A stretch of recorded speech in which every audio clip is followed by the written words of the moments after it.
Hello everyone, কেমন আছো তোমরা সবাই? আশা করছি সবাই ভালো আছো।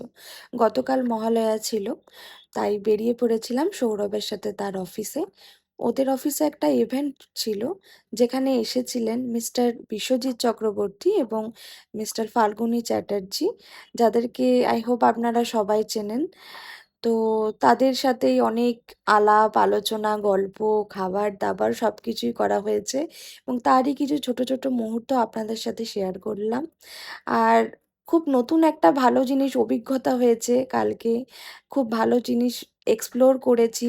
ছোট্ট একটা কাজ যে তাদের সাথে আমি করতে পেরেছি, এই অভিজ্ঞতাটা আমার সারা জীবন একটা মেমোরিজ হিসেবে থাকবে। খুব আনন্দ হয়েছিল। তারপরে আবার কি সবকিছু হয়ে ঠয়ে বিকেলবেলায় আবার রওনা দিলাম বাড়ির উদ্দেশ্যে। বাড়ি যেতে যেতে দেখো কি সুন্দর ঠাকুরের প্যান্ডেল অলমোস্ট রেডিও হয়ে এসেছে, আর চারিদিকে বাজছে ঠাকুরের গান। কি আনন্দটাই না হচ্ছিল যে পুজো পুজো ভাব চলে এসেছে। এই রাস্তাঘাটে কাশফুল দেখতে দেখতে পুজোর গান শুনতে শুনতে বাড়িও অলমোস্ট পৌঁছেও গেলাম।